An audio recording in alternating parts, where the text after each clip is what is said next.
തുലാം രാശിക്കാർക്ക് 6-ലെ വക്രത്തിൽ സഞ്ചരിക്കുന്ന ശനിയും 5-ലെ രാഹുവും ഉണ്ടാക്കുന്ന പ്രതിസന്ധികളെ എങ്ങനെ തരണം ചെയ്യാം എന്ന് വിശകലനം ചെയ്യുന്ന വീഡിയോ ആണിത്. 6-ലെ ശനി ജോലിഭാരം ഇപ്പോൾ തന്നെ വർദ്ധിപ്പിച്ചിട്ടുണ്ട്. ജോലിസ്ഥലത്ത് കൂടെയുള്ളവരുടെ പണി കൂടെ എടുക്കേണ്ടി വരിക, അധിക ജോലിഭാരം നിങ്ങളിൽ ഏൽപ്പിക്കുക എന്നിങ്ങനെ ഇപ്പോൾ 10 ഇരട്ടി ജോലിയാണ് നിങ്ങൾ എടുത്തുകൊണ്ടിരിക്കുന്നത്. പോരാത്തതിന് മുൻപ് ചെയ്ത പല ജോലികളിലും തിരുത്തൽ വേണ്ടി വരുന്നത് വഴി അതിൽ പഴിയും കേൾക്കുന്നുണ്ട്. ഇത് 6-ലെ ശനി വക്രഗതിയിലാകുന്നതിൻ്റെ ദോഷഫലമാണ്. 6-ലെ ശനിയുടെ വക്രഗതി നിങ്ങളെ പുറകിലോട്ട് കൊണ്ടുപോയിക്കൊണ്ടേയിരിക്കും. ഇപ്പോൾ മുൻകാലത്തെ സാമ്പത്തിക ബാധ്യതകൾ ഒന്നൊന്നായി തലപൊക്കും. മാറ്റിവെച്ച ബാധ്യതകൾ തീർക്കാൻ നിരന്തരം ഓർമ്മപ്പെടുത്തലുകളും ഉണ്ടായിക്കൊണ്ടേയിരിക്കും. കൂടെ 5-ലെ രാഹു കടം വർദ്ധിപ്പിക്കുന്നതിനും കൂടുതൽ ലാഭം നേടാനുമുള്ള റിസ്ക് നിങ്ങളെ കൊണ്ടെടുപ്പിക്കുന്നതിന് പ്രേരണ നൽകും. ഈ അവസരത്തിൽ ഒരു പ്രേരണകൾക്കും മോഹങ്ങൾക്കും വഴങ്ങരുത്.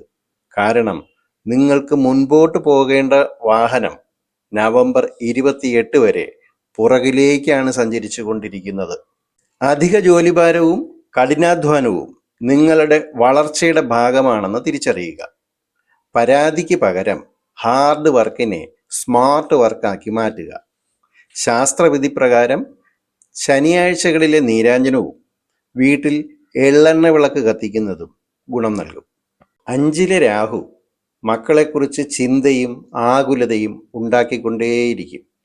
ആവശ്യങ്ങൾ സമയത്തിന് നിറവേറ്റാൻ കഴിയാത്ത വിഷമതകൾ മനസ്സിൽ എപ്പോഴും ഉണ്ടാകും. ക്രിയേറ്റീവ് ആയിട്ടുള്ള ജോലികളിൽ ഇടപെടുന്നവർ, കലാപരമായ ജോലികളിൽ മുഴുകുന്നവർക്ക് 6-ലെ ശനിയുടെ വക്രഗതി തുടർച്ചയായ തടസ്സങ്ങളും സമയത്തിന് ജോലി തുടങ്ങാനോ തീർക്കാനോ കഴിയാത്ത സാഹചര്യവും ഉണ്ടാക്കും.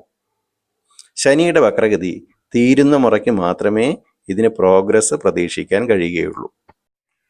ജൂലൈ 13 മുതൽ നവംബർ 28 വരെ തുലാം രാശിക്കാർക്ക് മുൻകാലത്തെ പിഴവുകളും കടബാധ്യതകളും തീർക്കുന്നതിനുള്ള കാലയളവാണ്.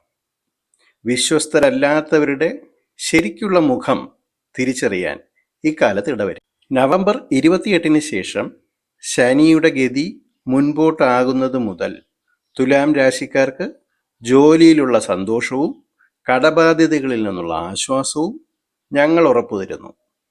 എന്നാൽ 5-ലെ രാഹുവിനെ സൂക്ഷിക്കേണ്ട ചുമതല നിങ്ങൾക്കുള്ളതാണ്.